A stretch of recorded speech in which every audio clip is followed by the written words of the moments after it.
Midweek eviction, அதனால பார்த்தீங்கன்னா இந்த வாரம் வந்து மிட்வீக் எவிக்ஷன் இருக்கும் அப்படின்னு சொல்லிட்டு நம்ம எல்லாருமே எதிர்பார்த்துக்கிட்டு இருந்தோம். ஆனால் மிட்வீக் எவிக்ஷன் வந்து இந்த வாரம் பண்ணலை. அதுக்கு பதிலாக பார்த்தீங்கன்னா டபுள் எவிக்ஷன் இந்த வாரம் கண்டிப்பாக இருக்கும். கடைசி இடத்துல இருக்கிறது யார் அப்படின்னு கேட்டிங்கன்னா சாச்சனாவும் ஆர்ஜே ஆனந்தி அவர்களும் தான் இருக்காங்க.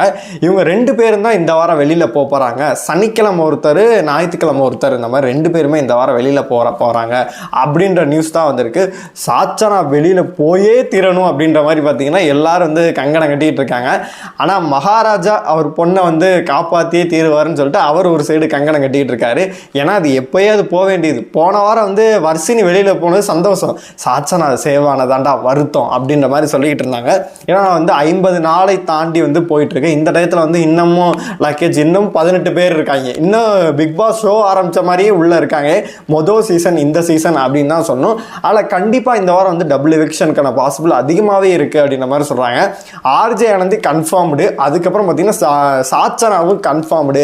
2 பேருமே இந்த வாரம் வந்து பொட்டி படிக்கையோட வெளியில் போயிடுவாங்க அப்படின்ற மாதிரி தான் சொல்கிறாங்க. ஏன்னா சாச்சனா வந்து இவ்வளோக்குள்ள வந்து ஹோல்ட் பண்ணி காப்பாற்றுறது யாருன்னு கேட்டிங்கன்னா முத்து தான் பார்த்தீங்கன்னா தங்கச்சின்னு சொல்லிட்டு இது பண்ணி, இதுவும் பார்த்தீங்கன்னா அண்ணன் அப்படின்னு சொல்லிட்டு அண்ணனுக்காக கேக் எடுத்துகிட்டு வர்றது என்ன ஃபுல் அண்ட் ஃபுல் பார்த்தீங்கன்னா அவங்களோட தெரிஞ்சிட்டு இருக்கு. வீட்டுக்குள்ளேயே வந்து யாருக்குமே சாச்சனாவை சுத்தமாக பிடிக்கவே மாட்டேங்குது. இதுகிட்ட போய் ஏதாச்சும் சொன்னோம்னு வச்சுக்க அழுதுகிட்டு இருக்கும் அப்படின்னு சொல்லிட்டு. அதே மாதிரி பார்த்தீங்கன்னா ஆர்ஜே ஆனந்தியை வந்து ஒரு சில பேர் எல்லாமே கணிச்சிட்டாங்க. இது ஊர்க்கலைகளை பார்க்குது, ஒரு ஸ்டாண்ட் எடுக்குது அப்படின்னு சொல்லிட்டு மஞ்சரியெல்லாம் பிச்சு வச்சுட்டாங்க.